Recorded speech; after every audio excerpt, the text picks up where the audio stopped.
आपको पूर्व में भी जानकारी दी गई थी कि जमालुद्दीन और छांगुर बाबा की गतिविधियों के संबंध में मुकदमा एटीएस में पंजीकृत किया गया था। 5 जुलाई को छांगुर बाबा और जमालुद्दीन और उसके प्रमुख सहयोगी नीतू उर्फ नसरीन की गिरफ्तारी की गई थी। आज 7 दिवस का रिमांड यूपी एटीएस द्वारा इन्वेस्टिगेशन के दौरान इन दोनों मुख्य अभियुक्तों का लिया गया है। इनसे इस गैंग के सभी गतिविधियों, इनके मनी ट्रेल, इनके द्वारा अर्जित अवैध संपत्तियां इत्यादि की जानकारी की जाएगी। साथ ही संपूर्ण गैंग के नेटवर्क की जानकारी भी प्राप्त की जाएगी। इसके अलावा इस गैंग ने जहां जहां अवैध संपत्ति अर्जित की है, अवैध धन का इस्तेमाल करके, उन सभी की भी जानकारी की जाएगी तथा अवैध संपत्तियों को जब्तीकरण की कार्रवाई तथा उन्हें डिमोलिश करने की कार्रवाई भी की जाएगी। सर, क्या अभी तक जो जितनी भी आगे पहले जांच पड़ताल हुई है, क्या इस बात की कोई जानकारी अब तक कितने लोगों का अवैध धर्मांतरण कराया होगा, कितनी महिलाएं होंगी, कितने पुरुष होंगे, कोई आइडिया? इस संबंध में अभी कोई गैस करना उचित नहीं है, क्योंकि एटीएस इस पूरे प्रकरण की विस्तृत जानकारी कर रही है, उसमें गहन विवेचना कर रही है।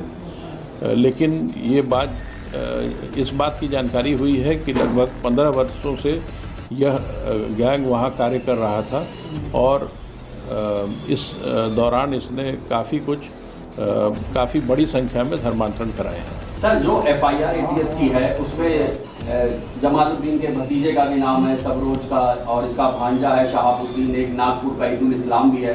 9 नामजद आरोपी हैं, मात्र 4 गिरफ्तार, 5 की गिरफ्तारी कब होगी? इस प्रकरण में जब प्रत्येक मुलजिम के विरुद्ध साक्ष्य संकलन की कार्रवाई पूरी हो जाती है, उसके बाद ही गिरफ्तारी की जाती है। एसटीएफ ने अपने जांच में काफ़ी साक्ष्य संकलित किए थे और जहां जहां उन साक्ष्यों के बारे में पुख्ता तथ्य इकट्ठा कर लिए गए हैं, जिन मुलजिमों के विरुद्ध पुख्ता तथ्य प्राप्त हो गए हैं, उन सब की गिरफ्तारी कर ली गई है। आगे की कार्रवाई जारी रहेगी। सर, एक मोहम्मद अहमद का नाम है जो पूना में बैठा हुआ है, यहाँ कुछ लोग उसको राइट हैंड भी बताते हैं, लेकिन अब उसका बयान आ रहा है, वो खुद अपने आप को पीड़ित बता रहा है और ये बता रहा है कि छांगुर बाबा का मुख्तारी से भी कनेक्शन है। छांगुर बाबा के सारे कनेक्शंस की जांच की जा रही है।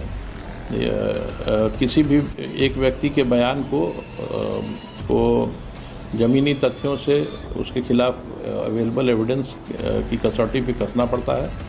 जब सारे जानकारियां इकट्ठी हो जाएंगी तभी मैं इस पर कोई स्टेटमेंट दे पाऊंगा। मोहम्मद अहमद आरोपी है? मोहम्मद अहमद आपके लिए आरोपी है? मोहम्मद अहमद इस प्रकरण में नामजद है और एटीएस उसके संबंध में जांच कर रही है।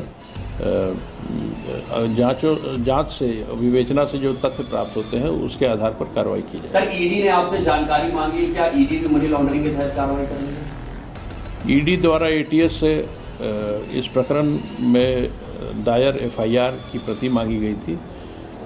इसके अलावा और कोई जानकारी इस मुख्यालय के स्तर पर उपलब्ध नहीं है।